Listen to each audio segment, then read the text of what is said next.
પ્રશ્નોની ચર્ચા થઈ અને કયો આજે વિરોધ? કલેક્ટર શ્રી નર્મદાની અધ્યક્ષતામાં DDO Shri, DCF Shri, police અધિકારી શ્રી, નિયામક શ્રી અને તમામ અધિકારીઓની ઉપસ્થિતિમાં જિલ્લા કલેક્ટર સમિતિની બેઠક મળી. આ જિલ્લા સંકલન સમિતિની બેઠકમાં મનરેગાની રોજગારીનું કામ તાત્કાલિક ધોરણે ચાલુ કરવામાં આવે એવી અમે માંગ મૂકી છે.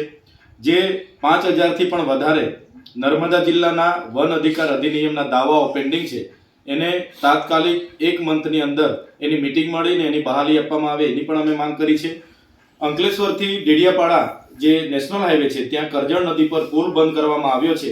કાં તો એ પુલ 20 ટન સુધી ચાલુ કરવામાં આવે, 20 ટનના વ્હીકલોને પ્રવેશ આપવામાં આવે એ પણ માંગ કરી છે, કાં તો એનું ડાયવર્ઝન બનાવવામાં આવે એની માંગ કરી છે. સાથે સાથે ગરુડેશ્વર તાલુકામાં જે સરકારી અધિકારીઓને જે પ્લોટની ફાળવણી કરવામાં આવી છે, કેટલાક અધિકારીઓ ત્યાં હોમસ્ટે ચલાવી રહ્યા છે, કેટલાક અધિકારીઓ પ્લોટની ફાળવણી કરી એના કરતાં વધારે જમીન પર ત્યાં દબાણ ઊભું કર્યું છે. ત્યારે તાત્કાલિક ધોરણે એ તપાસ કરવામાં આવે અને એ પ્લોટ શ્રી સરકાર કરીને નવા અધિકારીઓને કાં તો સરકારી કામમાં ઉપયોગમાં લેવામાં આવે એની પણ અમે વાત કરી છે. ચિકદા તાલુકો નવનિર્મિત તાલુકો બન્યા પછી ત્યાં મામલતદારમાં 1-2 અધિકારીઓ અને તાલુકા પંચાયતમાં 1-2 અધિકારીઓ સિવાય બીજા કોઈ પણ ડિપાર્ટમેન્ટના અધિકારીઓ ત્યાં રહેતા નથી.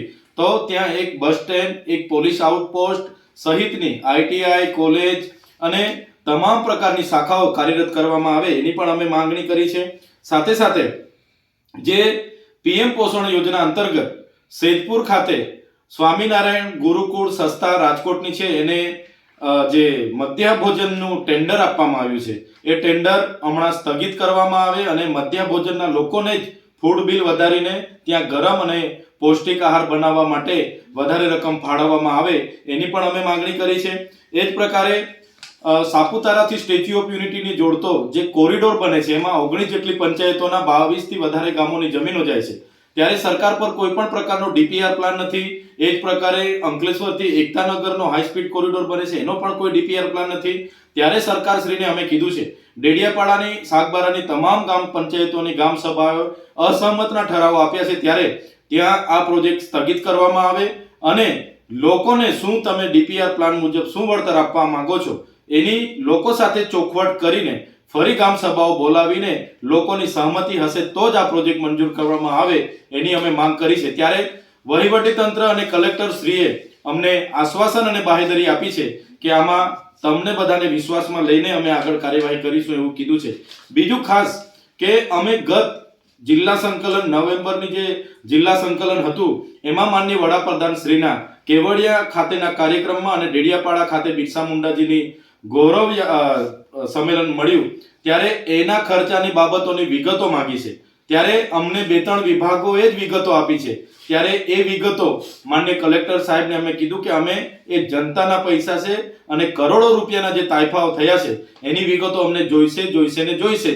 તો કલેક્ટર શ્રીએ મને 30 તારીખ સુધી તમામ વિભાગોએ કરેલા કરોડોના ખર્ચાની વિગતો આપવાનું મને બાહેધરી આપી છે. હવે અમે જોઈએ છે જો આમ નહીં થશે, અમારી રજૂઆતોને જો ધ્યાને નહીં લેવામાં આવશે તો કોરિડોરોનો પણ વિરોધ થશે અને જે ખર્ચાઓ થયા છે એની સામે અમે કોર્ટમાં પણ જઈશું. જે આદિવાસીઓના વિકાસની ગ્રાન્ટો આ રીતના વપરાય છે એની સામે પણ અમે વિરોધ નોંધાવીશું. ત્યારે એ વન વિભાગ હોય, ગુજરાત પેટર્ન હોય કે કોઈ પણ વિભાગ હોય, આ જિલ્લાની જનતાને શું જોઈએ છે એ પ્રકારનું આયોજન કરવામાં આવે અને એ મંજૂર કરવામાં આવે એવી અમારી સ્પષ્ટ આજે રજૂઆત હતી.